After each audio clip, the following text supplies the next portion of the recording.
ये उस समय की बात है जब महाभारत का युद्ध समाप्त हो गया था।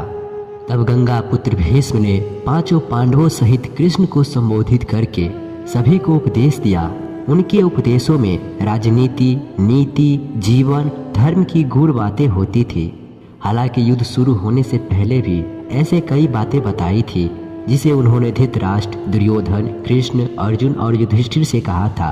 तो आइए जानते हैं कि गंगा पुत्र भीष्म ने युद्ध समाप्त होने के बाद पांचों पांडवों सहित कृष्ण को क्या कहा था। भीष्म ने कहा, ऐसा वचन बोलो जो दूसरों को प्यारा लगे।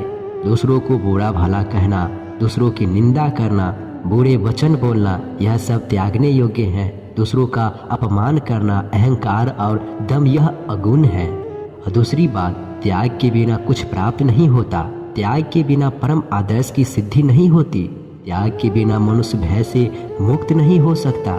त्याग की सहायता से मनुष्य को हर प्रकार की सुख प्राप्त हो जाता है। भीष्म ने तीसरी बात बताई, सुख दो प्रकार के मनुष्य को मिलता है, उनको जो सबसे अधिक मूर्ख है और दूसरे उनको जिन्होंने बुद्धि के प्रकाश में तत्व को देख लिया है।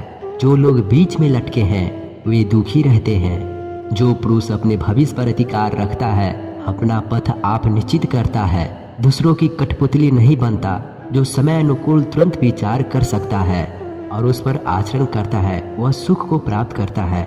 आलस्य मनुष्य का नाश कर देता है। सनातन काल से जब जब किसी ने स्त्री का अपमान किया है उसका निश्चित ही विनाश हुआ है। भीष्म पितामह ने पांचों पांडवों को बताया कि स्त्री का पहला सुख उसका सम्मान ही है। उसी घर में लक्ष्मी का वास रहता है जहाँ स्त्री प्रसन्न रहती है।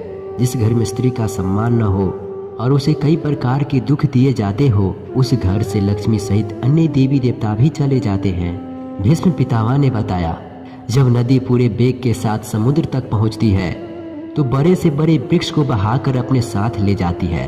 एक बार समुद्र ने नदी से पूछा कि तुम्हारा जल प्रवाह इतना तेज और शक्तिशाली है कि उसमें बड़े से बड़े पेड़ बह जाता है, लेकिन ऐसा क्या है कि छोटी घास, कोमल बैल और नरम पौधे को बहाकर नहीं ला पाती। तो नदी ने कहा कि जब मेरे जल का बहाव आता है तो बैलें अपने आप ही झुक जाती है, किंतु पैर अपनी कठोरता के कारण यह नहीं कर पाते, इसलिए मेरा प्रवाह उसे उखाड़ कर वहां से ले आता है। सातवीं बात यह बताई कि महाभारत के युद्ध से पहले जब कृष्ण संधि के लिए हस्तिनापुर आए थे तब भीष्म ने बुद्धिहीन दुर्योधन को यह कहकर समझाया था कि जहाँ कृष्ण है वहाँ धर्म है, उसी पक्ष की जीत होनी निश्चित है।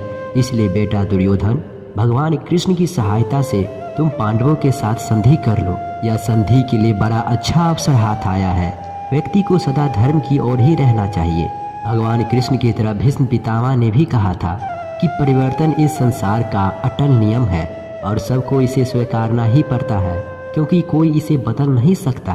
भीष्म पितामह ने कहा, शासक को अपने पुत्र और अपनी प्रजा में किसी प्रकार का कोई भेदभाव नहीं करनी चाहिए। ये शासन में अडिगता और प्रजा को समृद्ध प्रदान करता है। और अंतिम बात भीष्म पितामह ने कहा था कि सदा सुख भोगने के लिए नहीं, अपितु कठिन परिश्रम करके समाज का कल्याण करने के लिए होता है। तो भीष्म की ये बातें आज के समय में भी मनुष्य को याद रखनी चाहिए, क्योंकि इससे मनुष्य का जीवन सुखमय हो जाएगा। आपसे अनुरोध है कि इस वीडियो को अधिक से अधिक लोगों तक पहुंचाने के लिए वीडियो को लाइक करें और चैनल पर पहली बार आए हैं तो चैनल को सब्सक्राइब जरूर करें। मिलते हैं किसी और कहानी में। धन्यवाद।